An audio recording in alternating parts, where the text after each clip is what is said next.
The rain had turned to needles by the time Linnet Cardew stopped walking. She had not meant to stop. She had meant to reach the village or the next house, or any door in the world that might open for her, but the moor had swallowed the road 2 miles back, and now there was only black heather, black water, and a wind that came sideways off the fells, like something nursing a grudge. Her slippers had been made for a betrothal, not a wilderness. The thin satin had come apart at the seams, and her hem hung heavy as chainmail with mud. Somewhere near the swollen ford she had gone down hard on the wet stones. Her right ankle sang a high, bright note of pain each time she asked it to hold her, until at last she stopped asking. She sat where she'd fallen, at the foot of a leaning boundary stone, and let the cold begin its slow and patient work. Strange, she thought. This was the first time all day that anyone had needed to make room for her. She could still hear him. That was the true cruelty of it. The wind could not scrub Corwin Crail's voice from her ears. "You cannot be serious." He had laughed when they presented her, laughed, before 40 candlelit guests, as her aunt drew her forward by the wrist and offered her up in Coralie's place. "I contracted for the Fenwick beauty, not her shadow. Send this one back to whatever shelf you took her down from." The shelf. She had lived on it for 19 years, the poor cousin, the useful one, the name written last on every list and first on none. Linnet, fetch the letters. Linnet, mind the accounts. Linnet, make yourself small and be grateful for the corner they've given you. When beautiful Coralie fled her own wedding at dawn with a music master, it had seemed almost natural that the household would reach for Linnet to stop the gap, the way one reaches for the plain cup when the good ones are all broken. And it seemed natural, too, in its way, when the Crails simply left. No carriage sent back down the moor road, no coat against the weather. Only a footman at the gates of Duncarrow Hall murmuring that his lordship regretted there had been a misunderstanding as to her worth, and then the great doors closing on the light, and the light going out of the whole world at once. Now there was no light left at all. The cold had stopped biting an hour ago, and that frightened her more than the biting had. Her thoughts came slow and warm and wrong. No one would come looking. Her aunt would say she had run off in shame, as Coralie had. The Crails would say nothing whatsoever, because the last choice, once refused, does not leave a hole. It simply vanishes, and no ledger anywhere is troubled to record the loss. She was almost at peace with that when she heard the hoofbeats. At first, she took them for her own heart, gone loud in her ears, but they came on steady and heavy through the dark. A single horse, ridden hard, closer and closer still, and against every lesson she had learned in 19 careful years of being unseen. Linnet lifted her head from the stone and made herself the opposite. She made herself seen. "Here," she tried to say. Nothing came. "I'm here. I am still here." The horse checked, stopped. A shape swung down out of the streaming dark, tall and black against the rain, and boots came fast across the stones toward her. She had spent her entire life being overlooked. She had no idea, none at all, what a woman was supposed to do with a man who was right now, in the pouring dark, looking at nothing else in the world but her. "Don't move."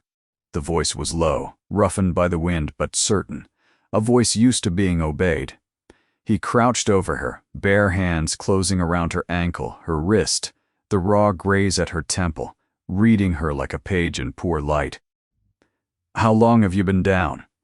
"I don't." Her teeth knocked too hard to finish it. "Long enough." He was already stripping off his greatcoat, heavy oiled wool that smelled of horse and rain and wood smoke, and folding it around her before she could find the pride to refuse. Nothing broken, the ankles turned, not snapped, but you are colder than you ought to be, and that is what will kill you while we sit here being polite about it. He lifted her. She was not a small woman, yet he took her off the stones as though she weighed no more than the coat, and the nearness of another living body, its heat, its blunt steadiness, undid something the cold had not. She turned her face into his shoulder and despised herself for the comfort of it. "There's a lodge, a mile, no further," he said, carrying her to the horse. "Stay awake, and it stays a mile. Sleep, and it becomes the last mile you ever travel. Understand me? Why would you trouble? Because you are alive, and I have a great dislike of waste." He settled her across the saddle, swung up behind, one arm a bar of iron across her middle, and the moor began to pour past in ribbons of black. "Talk, give me your name, keep giving it to me. Until we are warm, Linnet." The word cost her nearly all she had left. "Cardew." The arm around her went still for a single heartbeat. "Cardew," he repeated. "You came off the Duncarrow road. You know it.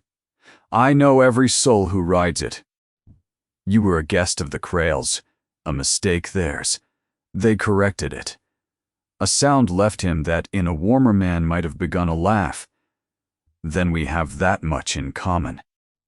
The lodge rose from the dark, low, and stone, and lit in a single gold window, a startled manservant already at the door. The Duke gave his orders in a clipped stream. Fire built high, dry linen, hot water, the physician from Harrow village and no one else. And not one word of this passed these walls. Only when she lay before a leaping fire, the shaking loosened enough to let her think, did Linnet find the question at the bottom of her ruined thoughts. "You said Harrow? Whose lodge is this? Whom do I thank?" He straightened, and the firelight found him properly. Dark hair, a hard, clean-cut face, eyes the pale gray of a winter sky. On his hand sat a signet she had seen once before, pressed into red wax at the head of a letter she had not been meant to read. "Ansel Merrick," he said, "Duke of Harrowmere." The name went through her colder than the moor had. Harrowmere, the one name the Crails never spoke above a whisper, their enemy of 20 years. The man old Lord Crail called, when he thought only the furniture listened, the wolf at the northern gate. She had been thrown away in a storm by the most powerful family in the county, and carried half dead and grateful into the house of the one man in all of England they feared. Linnet lay very still in the firelight and could not decide whether she had been saved or taken. She woke to warmth and wood smoke and a ceiling she had never seen. For a moment she let herself believe she had dreamed the whole of the moor. Then her bound ankle protested, the fire cracked in the grate, and a voice from the shadows beside the hearth said, "You have slept a day and a night. The physician thought you might not wake at all. He is not, I have found, a hopeful man." The Duke sat in a wing-backed chair, a book closed over one finger, watching her with those winter-gray eyes. Sleeves turned back, no cravat. He looked less like a rescuer now than what he plainly was, a man accustomed to being the most dangerous thing in any room. "Your Grace, I owe you more than I have words for." "Then do not spend them. Words are cheap, and I have no use for cheap things." He leaned forward, forearms on his knees. "What I would like is the truth, before your gratitude dresses it up. How does a gentlewoman come to be dying on my moor in dancing slippers, turned off the Duncarrow road with no carriage, no cloak, and no one behind her who cared to count her missing?" So she told him, the match that was never hers, beautiful Coralie fleeing at first light, her aunt's hand tight on her wrist, the offering up Corwin, Crail's laughter ringing off the candlelight, and the shelf she had lived on for 19 years. She told it plainly, too empty to tell it any other way. He listened without moving. "Corwin Crail cast a living woman into a storm to spare himself an evening's embarrassment," he said at last. "That is very like the family. You know them well. I have made them my life's study." He crossed to the window to a gray dawn breaking hard over the fells. "Tell me, Miss Cardew, in all those years you were the useful one, the girl who fetched the letters and minded the accounts. What did you notice?" The question landed too precisely to be idle. She went still. "I don't. You kept their correspondence." He said it the way other men state the hour. A poor relation with a fair hand and a quiet manner is worth 3 clerks and asks no wage. 2 years you companioned your cousin under the Crail's own roof while that long engagement dragged on, and they will have had you copying their letters and ruling their ledgers in the corner, while men spoke as though the furniture had no ears. He turned. And men are careless before things they've decided not to see, so I will ask once more and then not again. What did you see? And there it was, the stone she had carried under her tongue for 2 years, told to no one, because no one would take a shadow's word over the Crails. She looked at the stranger who had lifted her off the wet stones with his bare hands, and understood that a woman thrown away entire has nothing left that wants protecting. I saw that the Crail Improvement Company improves nothing, she said. Tenancy deeds for the farms all down the Barrow Valley, recopied in a hand that never signed the originals. Money paid to a surveyor who surveyed no field, and a magistrate who sat on no bench. I watched a clerk hold a fresh-forged deed over a candle to smoke it brown, so last spring's paper might pass for 100 years old. 40 families put off land, their grandfathers broke. On lies I watched them make. Her voice found its feet, 2 years of silence breaking open at once. I saw the names, the dates, the sums. I have a memory for figures I was never permitted to be proud of, and I have kept every one. The Duke had gone perfectly still. You could name them, he said quietly. Under oath, I could name them in my sleep. She laughed, and it cracked down the middle. But who alive would hear a discarded bride above the Crails? No family to stand behind me, no witnesses, no paper of my own. Corwin need only murmur that I am mad with spite, and every door in the county nods along. I am no one, your grace. That is rather the whole purpose of me. No one. He came back to her bedside and looked down with an intensity that held nothing gentle and everything certain. My brother was someone, Duke of Harrowmere before me. 4 years ago, the Crails built a scandal from forged letters, and purchased witnesses, your trade, brick for brick, and saw to it he understood there was no road back. The disgrace of it broke his health, and within the year it had taken him. He paused, and the pause had 4 years of iron in it. I have spent those years, and half a fortune, trying to prove what was done to him. I have never once come close, until a storm set down on my own moor, the one witness they were careless enough to forge their crimes in front of. The fire snapped. And outside, impossibly, in the gray light after so filthy a night, a bird had begun to sing, thin, stubborn, unbothered, a linnet in the hedge, doing the one thing linnets do, whether or not a soul had thought to listen. You need what I carry in my head, she said slowly, and I need to be set beyond their reach. And there is exactly one place in this county. The Crails dare not lay a hand. He held her gaze without a flicker. At my side, as my wife. I don't understand you.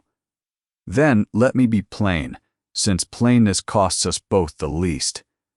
He drew himself up to his full height. Marry me. The whole room seemed to tilt. You cannot be serious. And even as it left her, she heard it for what it was. The very sentence Corwin Crail had used to cast her off. The 3 words that had ended her life on the steps of Duncaro. In this man's mouth, spoken down over her like a verdict handed up rather than a door slammed shut, they meant the precise reverse of all they had meant before. I am never anything but serious, said the Duke of Harrowmere. You have until this fire burns down to decide which you would rather be. The last woman, Corwin Crail refused, or the one who one makes him. The fire was more than half gone before Linnet spoke. She had spent 19 years learning to want nothing aloud, and the habit did not break easily. But she had also spent one night learning that the price of wanting nothing was a boundary stone on an empty moor. So when at last she lifted her chin, her voice came out steadier than she had any right to expect. If I do this, she said, there are conditions. Something moved at the corner of the Duke's mouth, not quite surprise. A woman with no witnesses and no roof, setting terms to a duke. He inclined his head. Go on. I would rather hear them now than discover them later. First, she held up one finger and was faintly astonished.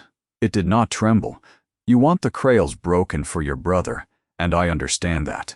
But there are 40 families in the Barrow Valley put off their land, and when this is finished, they are to have it back, on paper that cannot be forged, in law that cannot be bought.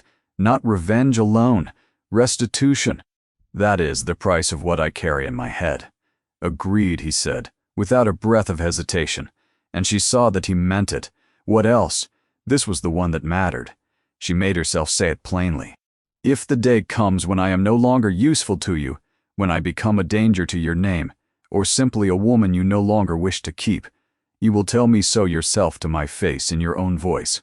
Her throat tightened, but she did not look away. I was put out of Duncarrow by a footman at a gate. My whole life, the people who were finished with me sent someone else to deliver the news. I will marry a stranger, your grace. I will not be discarded by one. If you are ever done with me, you will have the courage to say it, and you will let me walk out of your front door on my own 2 feet. For a long moment, the Duke said nothing at all. When he answered, the dryness had gone out of him entirely. I have buried a brother. The Krails were too cowardly to face directly, he said. I know precisely what it costs to be unmade from behind. You have my word. If I ever mean to be rid of you, you will hear it from me and from no one else, and it will not come to that, because I do not intend to be rid of you at all. Everyone intends that, she said, before she could stop herself. Until they don't, then I shall be the first exception you have met. He rose, crossed to the bedside and put out his hand. The scarred one, the signet catching the low red light. Restitution for the valley. Honesty to your face. And in return, everything you remember and a name, mine, that no Krail in England dares to touch. Have we an agreement? She looked at his open hand. She had been offered up, passed over, refused, and left in the dark. And now, for the first time in the whole of her life, she was being asked, not told, not traded, not handed along, whether she would choose. Linnet put her hand in his. We have an agreement, she said. His grip closed around hers, warm and certain. Then, rest. You have a wedding to attend within the week, and a family to bury within the year. He released her. As far as the Krails know, the last choice is dead in a ditch on the moor. Let him go on believing it a while yet. It is the only advantage we have, and I think the only one we shall need. They were married 4 days later, in the cold little chapel at the foot of the keep, before a curate who asked no questions, and 2 witnesses who had been paid to forget the morning by nightfall. Linnet wore gray. She had asked for gray, not out of grief, but because a linnet is a gray bird, and she had decided that if she was to be remade, she would at least begin as herself. The Duke spoke his vows the way he did everything, plainly and without heat. And when the curate bound their hands, he looked at her as though he were signing a treaty rather than taking a wife. And yet in the single moment their eyes met over the ring, she saw something move behind the winter gray. Not warmth, not yet, but attention. He was looking at her. In 4 days he had not once stopped looking at her, and she still had not learned what a woman was meant to do with that. Harrowmere Keep was not a house. It was a threat that had learned patience.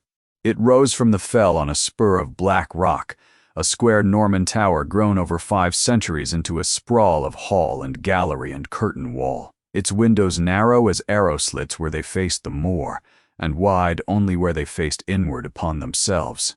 Nothing about it apologized. Where Duncarrow had been all candlelight and gilt, built to be admired, Harrowmere was built to outlast admiration, to be standing still, grim and gray and unbothered, long after everyone who had ever sneered at it was dust. She had never seen anything less welcoming in her life, and never wanted so badly to belong somewhere.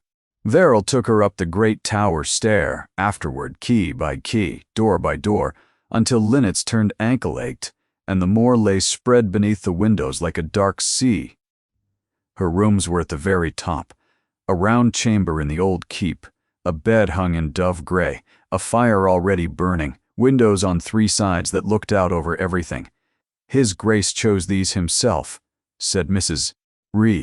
Verrill, the household's iron-haired keeper, unhooking a small ring of keys from her own and holding it out. "The highest rooms in the house. He said the Duchess ought to be able to see whoever is coming." She paused. "These are yours. The still room, the linen, the plate, and the muniment room where the family papers are kept. A duchess who does not hold her own keys is an ornament, and this house has never had the least use for ornaments." Lynette closed her hand around the keys. They were heavier than she'd thought they would be. She had spent her life fetching other people's keys and handing them dutifully back. She had never once been given a set that opened her own doors. "There is a great deal to learn before the harvest assembly," Mrs. Verrill went on. 5 weeks. The whole county attends, the Vaughans, the Ansteys, the Crailes.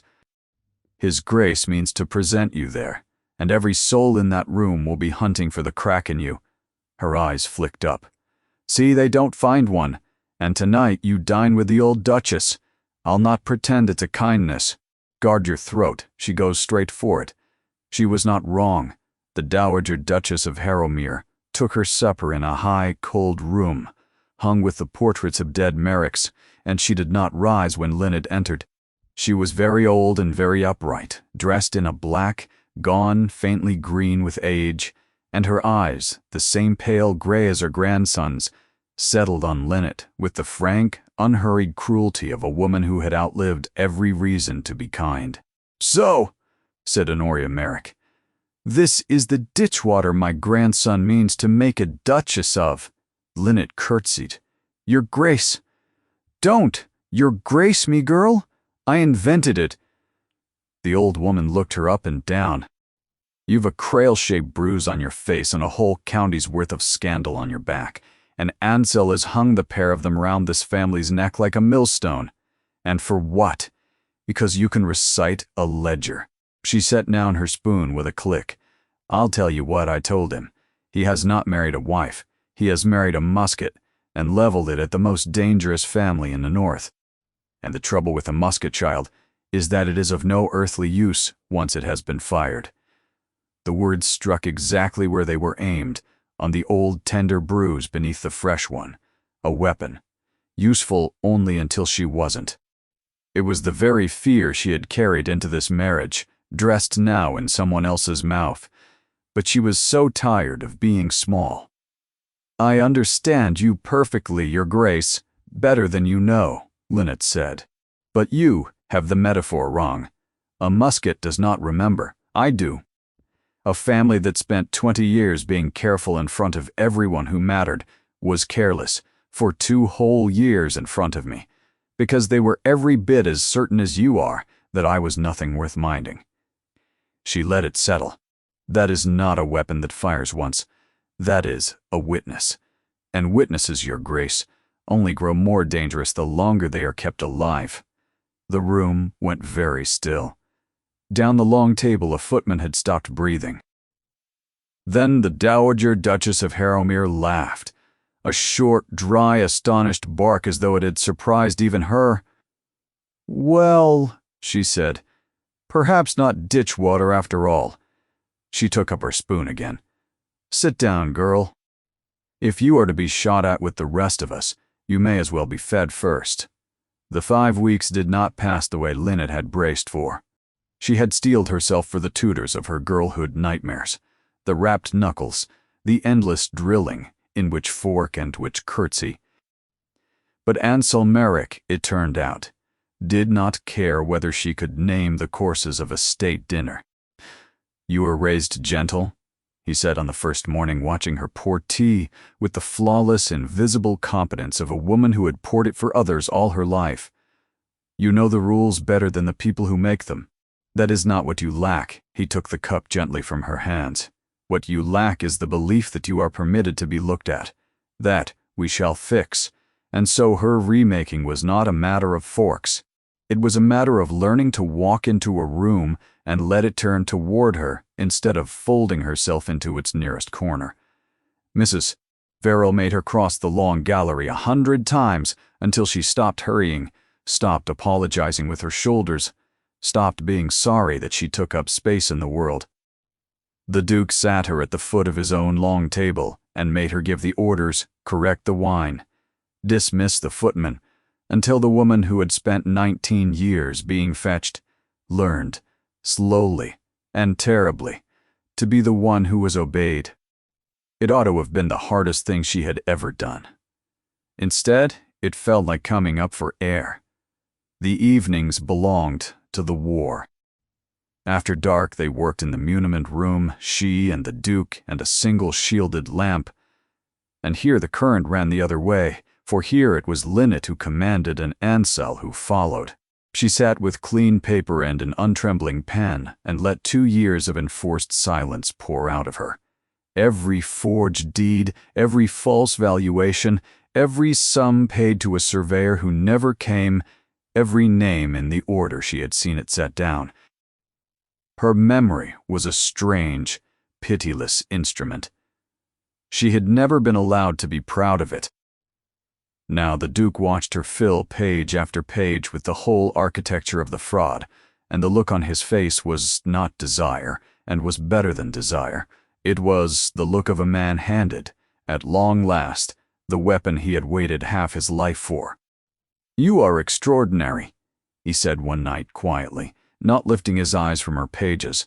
He did not appear to know he had said it aloud. Linnet's pen stopped. In 19 years, no one had ever called her anything but useful. "I want more than to remember," she said, before her nerve could fail.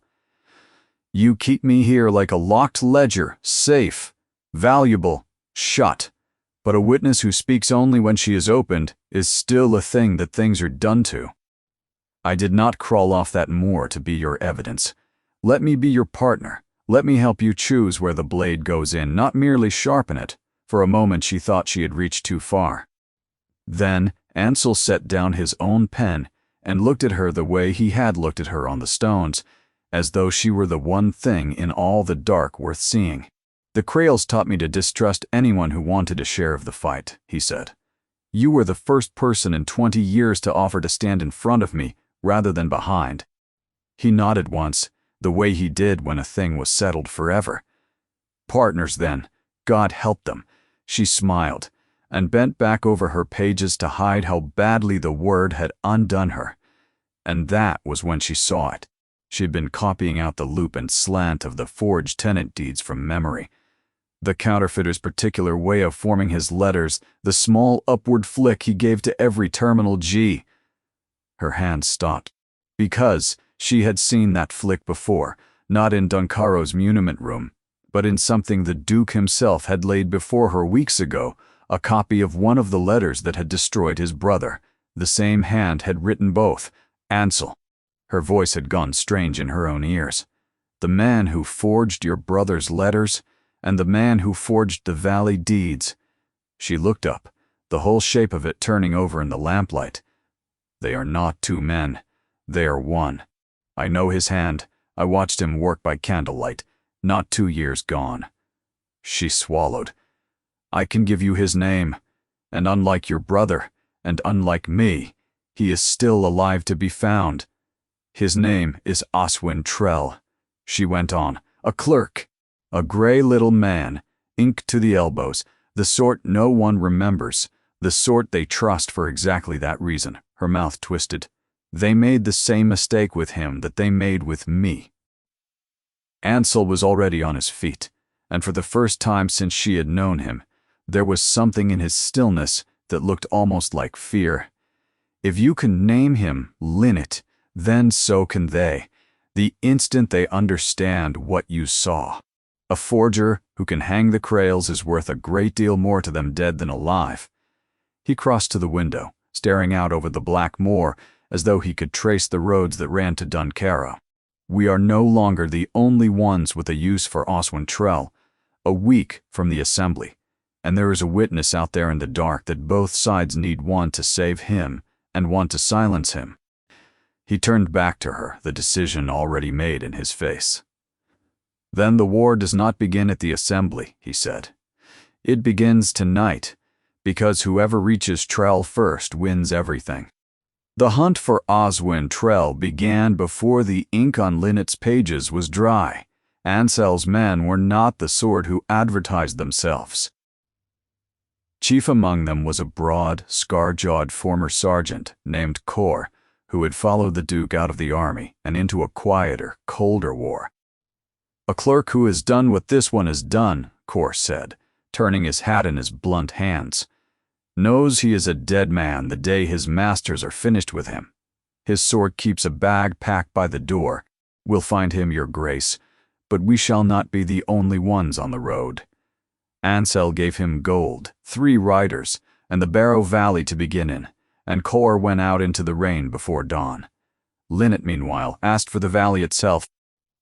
She wanted to see them, the 40 families who until now had been only a column of names in her unbearable memory.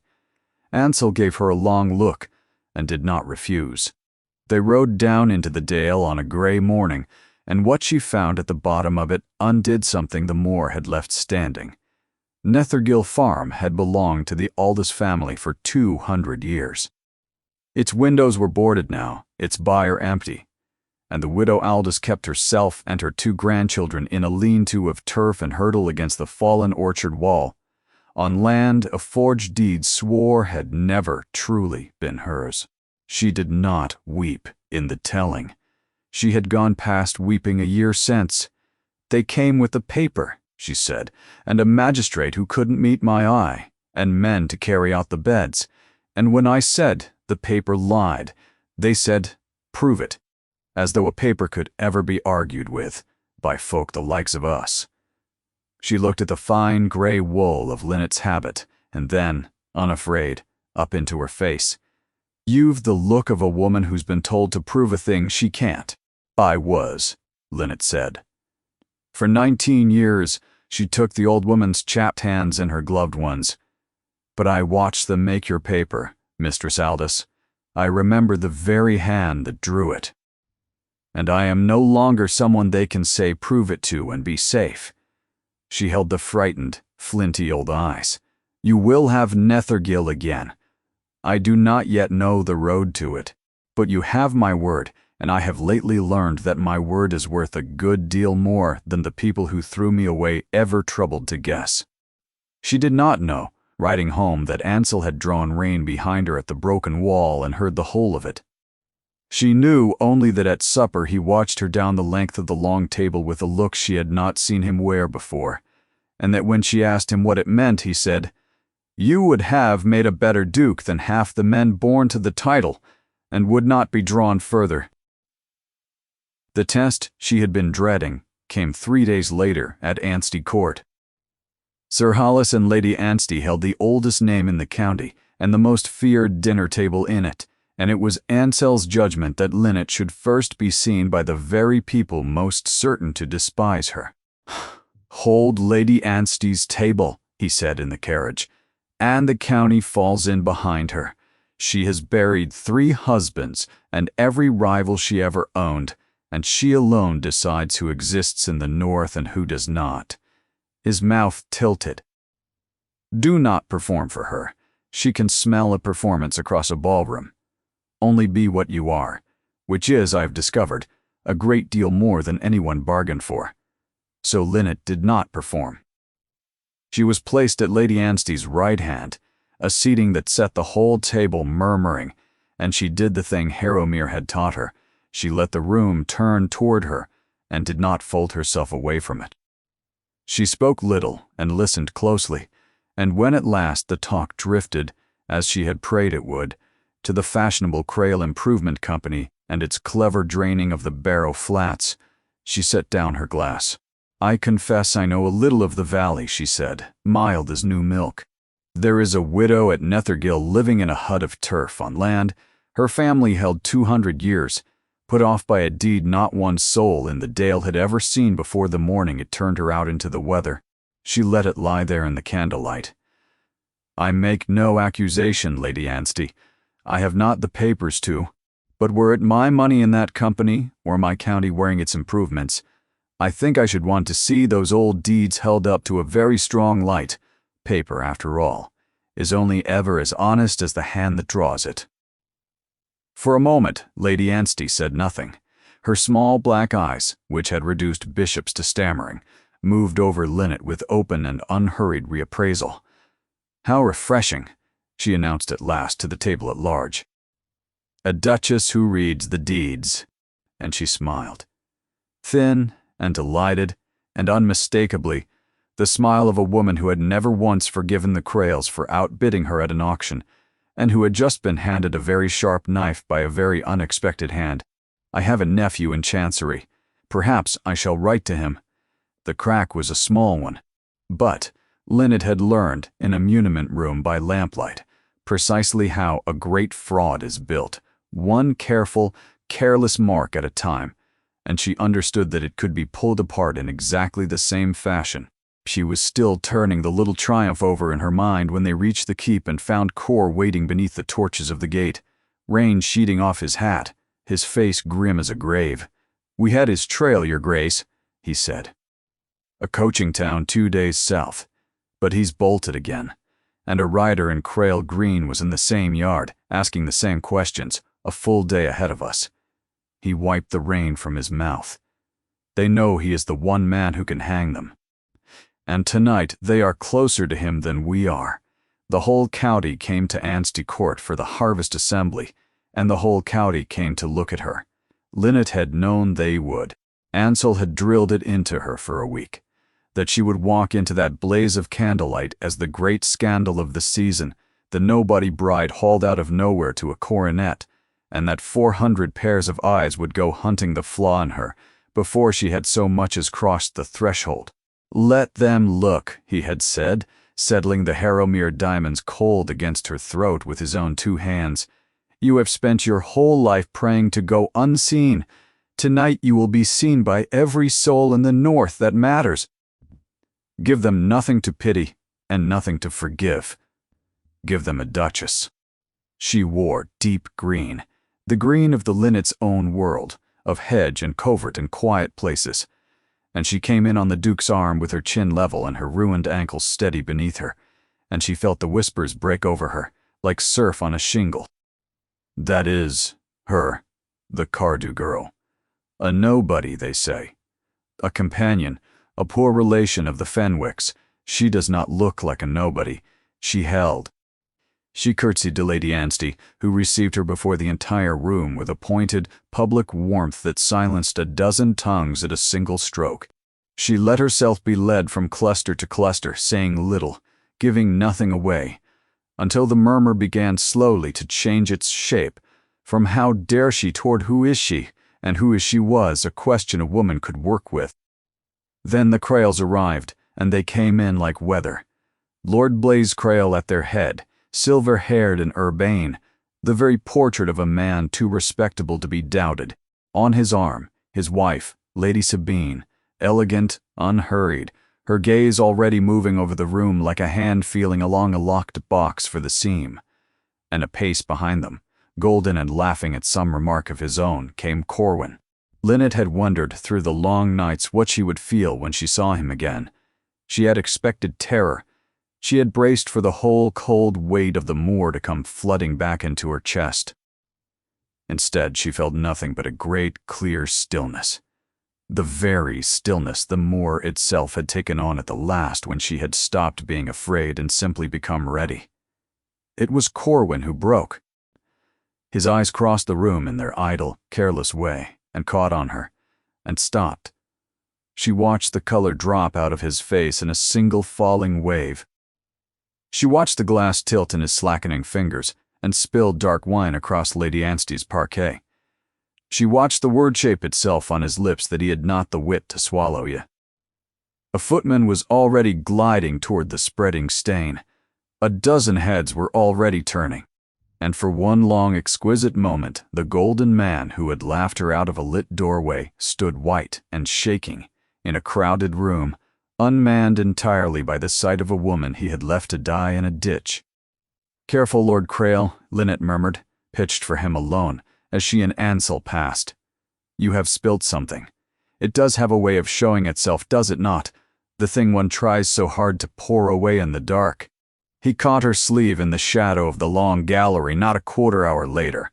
All his charm gone, his grip too tight to be anything but fear. "You're dead," he said hoarsely. "I left you on the moor. You went off the road. You were hurt, the cold. How in God's name are you here?" "Someone found me." She did not pull her arm away. She had promised herself she never again would flinch from anyone. "Someone who reckoned me worth the trouble of stopping for. You will recall the sensation, surely. Or perhaps you won't. It can't be a thing you've done often." She tilted her head, studying him, as one studies a specimen. "Tell me, what did you imagine, Corwin, when the storm blew itself out? That the cold would be tidy, that I would have the good manners to simply stop existing, the way I always had before, whenever it was convenient for you? What have you told him?" It was not a question. His eyes darted terrified back toward the ballroom, toward Harrowmere. "What does the wolf know?" "Everything. I saw—" She leaned a fraction closer and had the deep and abiding satisfaction of watching a grown man learn fear in real and present time. "And I saw a very great deal, Corwin. You none of you ever once thought to lower your voices in front of the furniture." Lord Crail, Ansel's voice arrived from behind her, quiet as a blade sliding home, and Corwin flinched as though struck across the face. The Duke did not raise his hand or his voice. He simply came to stand at Linnet's shoulder and let the whole terrible weight of Harrowmere settle down over the little gallery. "Your fingers are in my wife's sleeve. I will give you one chance to take them out again before I take them out for you. And I am not, as any Crail could tell you, a man who troubles to offer a second." Corwin let go as though scalded and was gone into the crowd. It should have felt like a victory. It very nearly did. But, for Lady Sabin, she found Linnet by the tall dark windows a while later, when Ansel had been drawn off by the magistrate Sir Roland Pethick, and she came without the least hurry, 2 small glasses of ratafia in her hands, smiling as though upon a dear old friend. "My son is a fool," she observed pleasantly, offering one. "He always has been. He panics, he spills, he leaves his ends untied, and then goes white when they come walking into ballrooms. I have spent 30 years going quietly along behind him, tying them." She did not drink. Her eyes, above the rim, were flat and cold and very, very intelligent. "I do not panic, Your Grace. I would have you understand the whole distance between my son and me, because it is the only thing in this bright room worth a moment of your attention." "I understand it," Linnet said. "I understood it 2 years ago, watching the pair of you from a corner you had forgotten held a chair. Something sharpened, very slightly, behind the older woman's serene face." "Yes," she said softly. "The quiet one, the useful one. I did wonder, when my son came home babbling about his little ghost, whether it might be you." She set her untouched glass down upon the sill with a small click. "Then let me be as plain as your Duke so enjoys being. Papers can be unmade, Duchess, quite as easily as they were ever made. So can the men who draw them up. So, in the very end, can the women who allow themselves to imagine that a borrowed coronet has set them beyond the reach of families a great deal older and colder than the one that had the good sense to throw them out." She smoothed one glove. "You were always such a quiet, useful girl. Do be sure to carry my sympathies to the Duke. A man who marries a witness, you know, has bought himself a remarkably short marriage." She was gone before Linnet could frame an answer, a pale, elegant column, moving back into the light and the music, and Linnet stood alone at the black glass and understood at last, and to the bone, the true shape of the war she had married into. Corwin had left her in the cold because he was a coward. But it was his mother she saw now who had taught him precisely how. The Crails moved on 2 fronts, exactly as Lady Sabine had promised that they would. The first was Trell, Cor's riders, and the Crails' men now quartered the same wet roads. A grim and silent race across 3 counties for a gray little clerk with a bag packed by the door, and each night's report came back the same, close and never close enough. "They want him dumb," Cor said flatly, dripping in the muniment room. "We want him talking. The trouble is, dumb is the easier work. A frightened man is a great deal simpler to bury than he is to persuade." Ansel drove them harder, and slept less, and the shadow beneath his eyes deepened by the day. The second front was Lynette herself. It began as a whisper and swelled, inside of a week, to a running current. That the Duchess of Harrowmere was no gentlewoman at all, but a scheming companion who had entrapped a grieving duke in his loneliness. That she had been Corwin Crail's cast-off turned out of Doncarrow for theft. That she was unwell in her mind, hysterical, vengeful, not a word from her to be believed. It was artful and it was everywhere, and Lynette recognized the hand behind it as surely as she had once recognized Trella's little flick on a forged G. Lady Sabine did not throw wine across a floor. Lady Sabine poisoned wells, and let other people carry the water. And then it turned cruel. Word came up from the valley that the Crail men had ridden to the Barrow Farms again, not with papers this time, but with torches carried low, and questions asked soft, and that they had sat their horses a long while in the lane outside the widow Aldous' turf lean-to, before riding on into the dark. No hand had been laid, none had needed to be. The message was for Lynette, and Lynette read it clean. "We know what you love now. We know exactly where it sleeps, in a hovel, with 2 small children." She found Ansel in the muniment room near midnight, and she was shaking, and it was not with fear. "They went to Nethergill," she said, "to frighten an old woman and 2 babies in the dark, because they cannot yet reach me. Because of a promise I made her, in a broken lane." Her voice split straight down the center of itself. "Every soul I have ever tried to stand up for has been made to pay the price of it. Perhaps your grandmother had the right of it after all. Perhaps I am only a musket, and everyone who stands near me is simply what gets hit." "Stop!" He was up and round the table before she had finished. "Look at me. I have already sent 10 men down to the valley tonight. The widow Aldous will wake at dawn inside a wall of Harrowmere steel and never so much as glimpse it. No one is paying for you, Lynette. They are paying for themselves, for what they have always done. And you are simply the first thing in 20 years, with the power in it to make them stop. You cannot know that it will stop them. No." He took her face in both his hands, and his own was stripped clean of all its practiced cold, and the thing beneath it undid her. "It seems I know almost nothing anymore. I built my entire life upon strategy, upon being the one man in any room who could see the whole of the board, and then a storm set a half-frozen woman down on my moor, and I have not been able to calculate a single clean thing since." His thumb moved slowly over the old scar at her temple. "I told you, that first night, that this was survival. Not romance.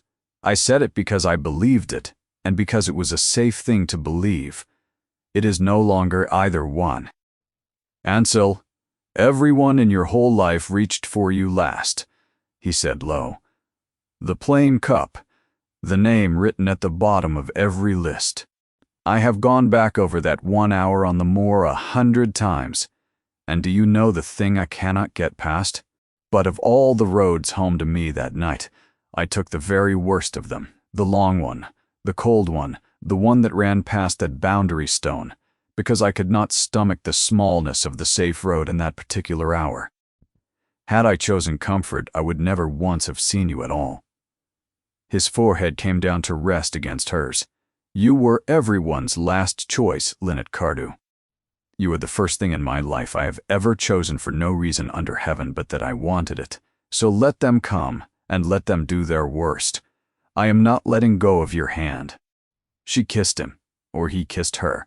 Neither of them could afterward have told which, and it did not matter in the slightest. It was nothing at all like the cold courtesy of a chapel weeks gone by. It was 2 people who had each been hammered into weapons by cruel families, discovering that they might also still, be something warmer than that to one another. And when they finally broke apart, she was laughing and weeping at once, and he was smiling. Truly smiling. The winter gone clean out of his face for the first time since she had known him.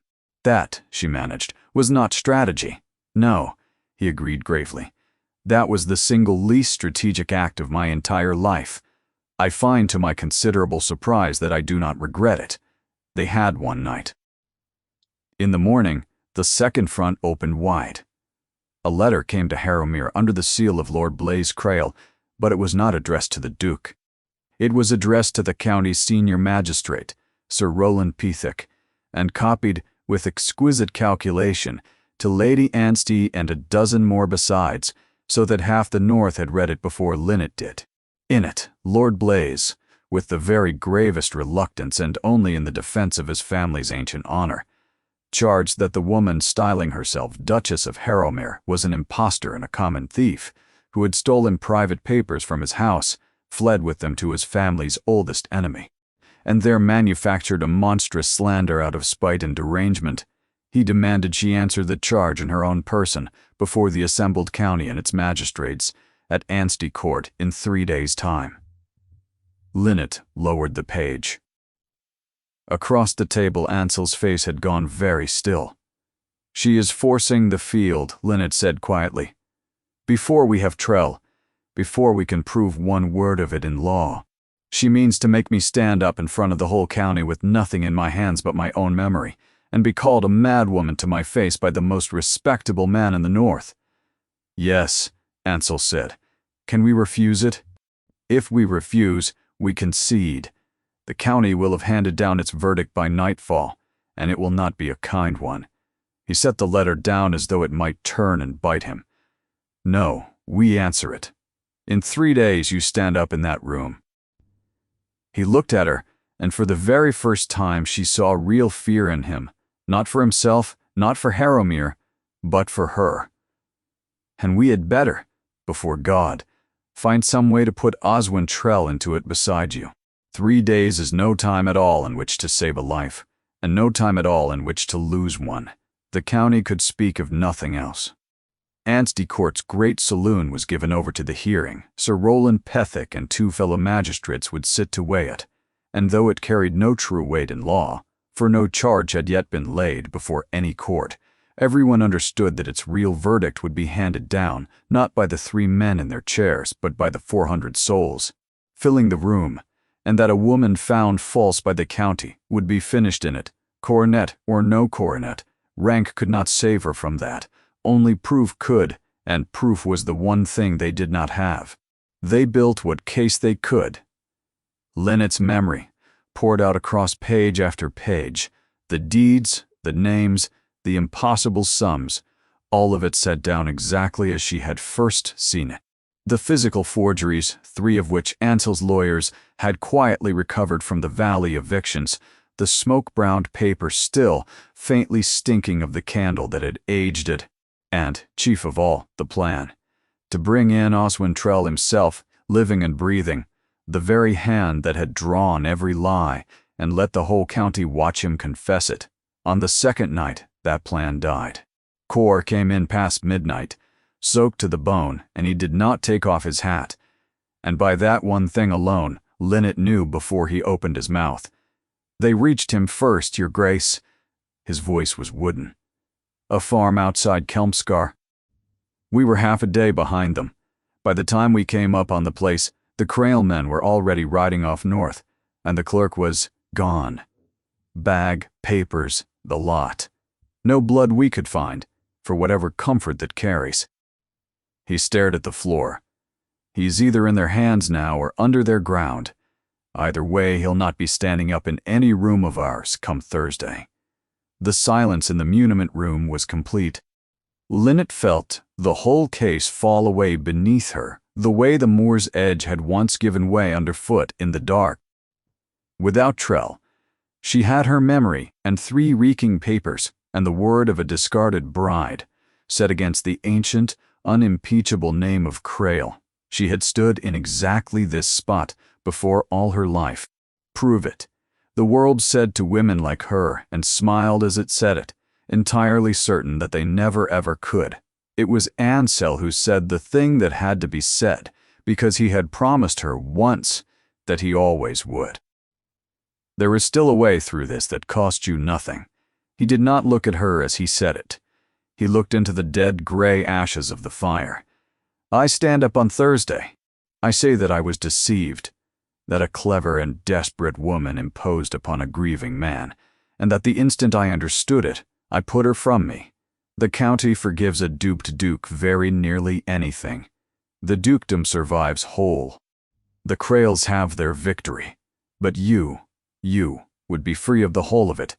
A settlement, a house, a quiet life somewhere warm and a long way from here.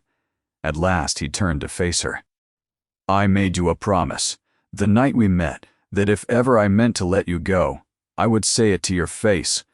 I am keeping the bare letter of it and breaking the entire spirit, because I need you to know the door is there. I will despise myself to the end of my days for having opened it. But it is there. Lynette looked at him for a long, long moment, and then, to her own astonishment, as much as his, she laughed. You great fool, she said very gently. You have mistaken which of the two of us the door is for. She crossed to him and took his scarred hand up in both of hers, the way she had once taken the widow Aldous' in a broken lane. I spent 19 years being offered the quiet life a long way off. The corner, the shelf, the settlement that keeps a useful woman useful. And above all, silent. I did not crawl off that moor to be handed it a second time, however kindly, however much it costs the man who offers it. She lifted his hand and pressed it to her cheek. So I release you, Ansel Merrick? That is my right, by the terms of our own bargain. If I become a danger to you, you are to let me go. And God above knows I am a danger to you. Now, there. To your face, in my own voice. Go and save yourself, and I will not lay a moment's blame on you for it. No, he said hoarsely. No, she agreed and smiled up at him. Somehow I did not think so. She stepped back and squared her shoulders, the gallery walk, 100 crossings of it in the long gray afternoons, holding firm in her at last. Then neither one of us is walking through that door. We are walking into that room instead. Together on Thursday, with my memory 3 foul papers, and each other, and let it be enough, and if it is not enough. Then they will have to stand up and call me mad and false in front of the entire county, Lynette said, and I promise you, I will make it the most memorable lie the Krails have ever been made to tell. Because I have learned one thing, above all others, a thing that has been seen by everyone is a very hard thing to unsee afterward, even a witness they swear they cannot prove. She turned toward the black window, toward the valley, toward Thursday. Let them look. I am finished being invisible. If they will not let me win, then they will, at the very least before God, be made to watch. Anstey Court's great saloon had not held such a crowd in living memory. They had set a tall chair for Sir Roland Pethick at the head of the room, a magistrate to either side, and ranked the county on gilt chairs down its length, like a congregation gathered for hanging. Lady Anstey sat near the front, sharp-eyed and unreadable. The Dowager Duchess of Harrowmere had insisted over every objection on being carried in and set in the front row, black and upright and terrible, her cane planted before her like a standard driven into contested ground. And along the eastern wall, silver and serene and certain of victory, stood the Krails. Lord Blaise spoke first, and he spoke beautifully. He was grave, and reluctant, and devastating. He laid down the picture Lady Sabine had painted for him, stroke by patient stroke, the poor relation taken in out of charity by his son, the theft of family papers, the flight, the shameful marriage to his house's sworn enemy, and now this, a grotesque slander of fraud and murder, spun from a deranged and jilted mind. Lent false weight only by a duke too blinded to see the schemer in his own bed. I take no joy in this. God knows I do not, he told the hushed, leaning room, and nearly seemed to believe it. But a family's honor, once a lie is loosed against it, must be defended in the open. So let her stand and answer. Let the county judge whether it looks upon a duchess or a clever, damaged girl who has made a fool of a grieving man. The murmur that rose behind his words leaned his way. Linnet felt it lean, the way she had felt the whole ballroom lean a fortnight before, and her heart went cold in her chest. Then Sir Rowland turned his heavy gaze upon her. "Your Grace, you have heard the charge laid against you. What have you to say to it?" Linnet rose. She did not hurry. She crossed the open floor at the center of that staring room, the way Mrs. Atkins. Verrill had made her cross the long gallery 100 times, unapologetic, taking up every inch of the space that was hers, and felt 400 pairs of eyes fasten on her, and for the first time in her life did not wish to vanish beneath them. She wanted them. She had spent the whole of her life praying not to be seen. She was about to make being seen her weapon. "I will not stand here and answer whether I am mad," she said, her voice carrying clean to the farthest gilt chair. "I will You will decide that for yourselves, and quickly, so let me give you something to decide it by. I was 2 years a companion in Lord Crail's house, fetching his letters, ruling his ledgers, sitting in the corner while his family did business, because a poor useful girl is reckoned worth 3 clerks and comes cheaper than 1. And because not one of them ever thought to guard his tongue in front of a chair, I saw everything. And then she gave it to them. Not a plea, a reckoning. She named the Crail Improvement Company for the engine of theft it was. She named the farms, all 40, in the order she had watched their false deeds drawn. She named the surveyor, who surveyed nothing, the magistrate who sat on no bench, the sums that passed to each. She named dates and amounts to the shilling. Her memory, that pitiless instrument no one had ever let her be proud of, unrolled the whole architecture of the crime across the silent room, and the murmur that had leaned toward Lord Blaise began, slowly, to still. "She has a memory for a tale she has rehearsed," said Lady Sabine coolly, from her place along the wall. "Nothing more remarkable than that. Where is her proof? Paper witnesses, anything at all that a sane court might trouble to weigh." "I am glad you asked," Linnet said. "Here is one thread of it. Among the deeds by which your family took the Barrow Farms is one for Highfold, dated the 3rd of March 4 years gone, witnessed and signed, I saw it, I copied it, by one Josiah Craik, tenant of the next holding." She turned from Lady Sabine to the magistrates. "Sir Rowland, I ask only this. Send a man to the parish register at Barrow Cross and read what it records of Josiah Craik. I remember his name from that deed. I remember it also from the churchyard where I once read it cut into a stone. She let it fall into the quiet. Josiah Craik was 2 years dead and buried when his hand is sworn to have witnessed that paper. A dead man cannot witness a deed, my lords, but a forger in a hurry does not always pause to ask which of his borrowed names are still breathing." The room made a sound then, a low, collective, indrawn breath, the sound of 400 people beginning, all at the same instant, to doubt. Lord Blaise's composure fractured for the first time. A clerical error. A copyist's slip. Nothing. "How many clerical errors together make a theft, my lord?" Linnet asked him. "I had counted 39 of them before I stopped troubling to count." But Lady Sabine was not a woman to lose a whole field over one dead witness. She stepped smoothly forward and turned, not to Linnet at all, but to Ansel, seated grave and silent at the very front of the room. Her voice was warm now, reasonable, pitched for the whole saloon to overhear. "This has gone far enough, and you above all men know it. Not one soul in this room blames you. A grieving duke, a clever woman, a great cold, empty house. It is the oldest story there is. Stand up now. Say plainly that you were deceived. Set this creature aside as any sensible man would. And I give you my word, my husband withdraws the charge within the hour, and this whole ugliness is forgotten by morning. Your name survives. Your dukedom survives." She smiled, gentle as a knife between the ribs. "One word, and you walk out of this untouched.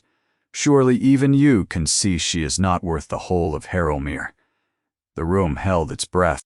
It was, Linnet understood even as it happened, the cleverest thing Lady Sabine had done all night. For it was true. He could. Every soul in that saloon knew he could, and that not one of them would fault him for it, and that it would cost him nothing on earth but her. Ansel rose. He did not go to the magistrates. He crossed the open floor to Linnet in front of the assembled county, and took her hand. The scarred fingers closing around it warm and certain, the way they had once closed around a frozen dying woman a lifetime ago on the Black Moor, and turned with her hand in his to face the room. "You have my answer already, Lady Sabine, but I will give it in words, since you have gone to such trouble to gather an audience for them." His voice was quiet, and it filled the saloon to its painted cornices. Everyone in this county called this woman the last choice. Her own family reached for her last of all. Your son refused her and flung her into a storm to die, because she was not worth one evening's embarrassment to him. His hand tightened on hers.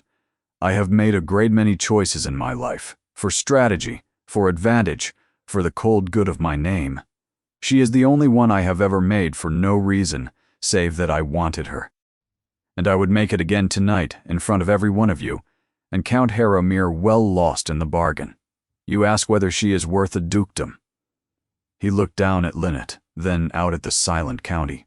"She is worth a great deal more than that. She is only the first person ever to make me glad to have one to spend." For a moment there was nothing at all in the room. And into that, nothing. At the far end of the great saloon, the tall doors swung open.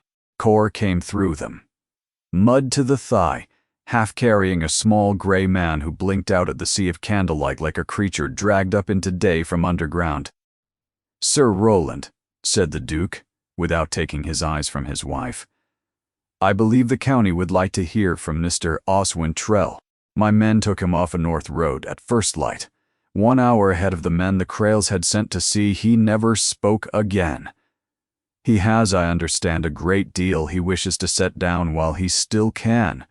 They had not lost him, after all. Cor's riders had run the Krail men to ground at a swollen ford a county farther north, and taken back off them the one thing in England that could unmake them. Trell was a coward, and cowards, once they grasp that the wall at their back has fallen for good, will say very nearly anything to reach the light. He confessed the whole of it, in a thin, shaking voice that carried to every corner of the room. The valley deeds, aged brown over his own candle, the false witnesses, the borrowed dead names, and when Ansel asked him, very softly, the question he had carried 4 years, the letters. The letters that had ruined a duke and hounded him to his death, drawn by Trell's own hand, at Lord Blaise Crail's order, for 40 guineas and the promise of steady work. They made the same mistake with me. They made with her, the little clerk said, and would not lift his eyes toward the Krails. They believe the quiet ones don't remember. We remember everything, my lords. We are only ever waiting to be asked. After that it came apart with terrible speed, the way great frauds do once the first stone is drawn from the wall. Sir Roland was on his feet. The widow Aldous, carried up from the valley that morning and seated quietly at the back, rose and told the hushed room, in her flat, tearless voice, about a paper and a magistrate who could not meet her eye. Lady Anstey's nephew in Chancery was mentioned, loudly more than once, and the Dowager Duchess of Harrowmere hauled herself upright on her cane, turned her pale, terrible eyes across the assembly, and pronounced in a voice like a vault door swinging shut, "I have sat in this county 60 years and never once been prouder of the name I carry than I am tonight of the woman who has married her way into it. Anyone who cares to say otherwise is welcome to take it up with me. No one, as it happened, cared to take the matter up with her. Corwin broke first, as he had always broken, bolting for a side door and straight into the waiting arms of Cor's men. Lord Blaze blustered of lawyers and appeals to a room that had already turned its collective back upon him. And Lady Sabine, the cleverest of the three, said nothing at all. She only looked at Linnet across the wreck of everything she had built. One long, cold, level look before the magistrate's men closed around her. It was the look of a woman who had lost a field she had never conceived she could lose to an opponent she had walked past 100 times without troubling to see. "You should have guarded your tongue in front of the furniture," then it told her very quietly as they led her from the room. The winter that came after was the hardest the North had known in a generation, and Linnet had never once in her life been so warm. The Crails fell the way great houses fall, not all at once, but utterly. Lord Blaze and his son stood trial at the spring assizes, and Oswin Trell's sworn testimony buried the pair of them. The Crail Improvement Company was dissolved by order of Chancery, its forged deeds struck one after another from the rolls. And in a quiet, separate proceeding that meant more to Ansel than all the rest, the ruin the Crails had made of his brother's name was lifted, and the old Duke was laid at last beneath an honest stone. Ansel stood a great while at that graveside in the falling snow. When he came away, some hard thing clenched shut in him for 4 years had quietly let go. "I always thought it would feel like winning," he told her that night, by the fire in the round tower room. That was hers, his dark head resting in her lap. "It only feels like quiet. I had entirely forgotten there was such a thing left in the world as quiet." "When did it change?" She asked him the question she had carried unspoken since the moor. "For you. When did I stop being the weapon you had been waiting half your life for?" He was silent a while. "The lane," he said at last. "Nethergill, you did not know I had reined in behind you. You took a terrified old woman's hands into your own and promised her back the whole of her life, with nothing in the wide world to back the promise but your own bare stubbornness. And I sat my horse in the cold, and I thought, there is the bravest soul I have ever met in my life, and not one single person ever troubled themselves to look at her." He turned his face up toward hers. "I had spent 4 years wanting nothing but revenge. You made me want a thing I had no name for at all. I have found the name for it since, have you?" "Indeed." She was not quite steady. "Then say it. To my face, in your own voice. I am reliably informed. That is the rule of this house." "I love you," said the Duke of Harrowmere, plainly and without heat, and it was the least strategic and the truest thing he had ever in his life said aloud. "I did not plan it. You were meant to be a musket. You turned out instead to be the entire reason I no longer wished to fire one." She kissed him, and what remained of the winter went clean out of the room. By spring the Barrow Valley was green again, and green with the right people upon it. The widow Aldous went home to Nethergill. Linnet rode down herself to help pull the boards from the windows, and stood in the muddy dooryard while 2 children ran shrieking with joy through an orchard that was theirs once more. 40 families came back to 40 farms upon deeds drawn in the plain light of day and witnessed by the plainly living. And because Linnet had learned, in a corner nobody thought to guard, exactly how the powerful rob the overlooked, and exactly how alone the overlooked are left to stand when they dare to try to prove it, she did not stop there.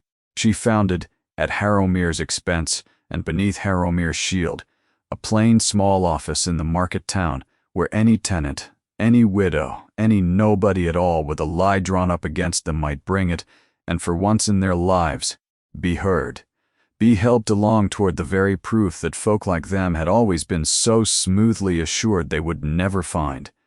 The county took to calling it the Duchess's Charity. The valley called it, more simply, the place where they listen. There was one last thing that she did, and it surprised everyone but herself. She sent for Oswin Trell. He came gray and flinching, entirely certain that he was to be turned off at the last, and stood twisting his hat in his ink-stained hands exactly as she had once stood, being passed from house to unwilling house.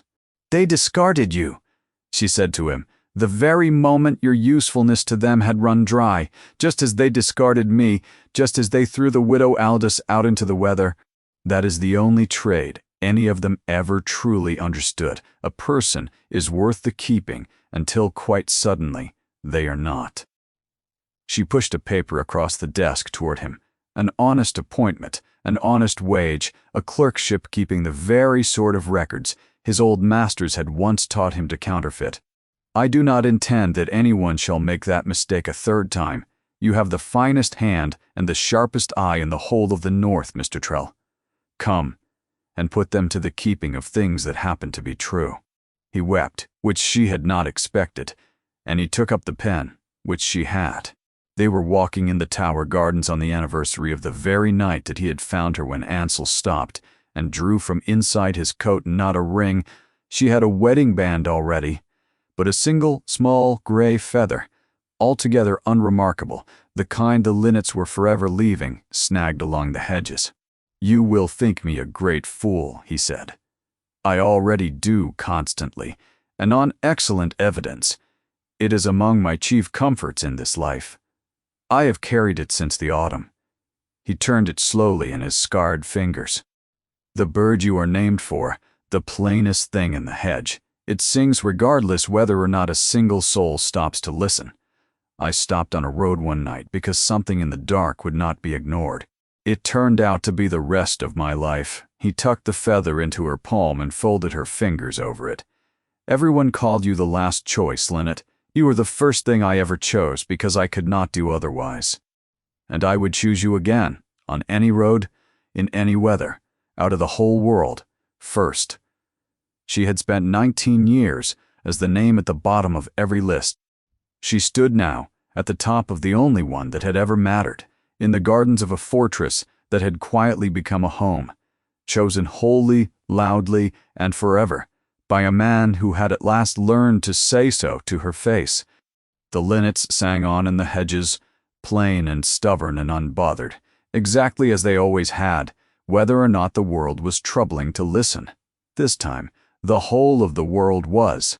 Thank you for staying with this story all the way to its very end.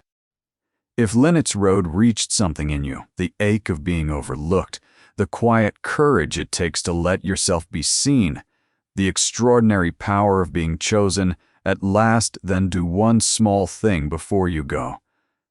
Leave a comment and tell me the single moment that stayed with you and where in the world you are listening from tonight.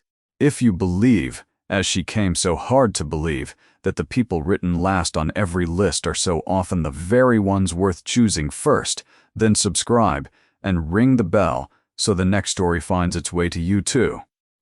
Until then, be gentle with the quiet ones. They see everything. They remember everything. And they are only ever waiting to be chosen.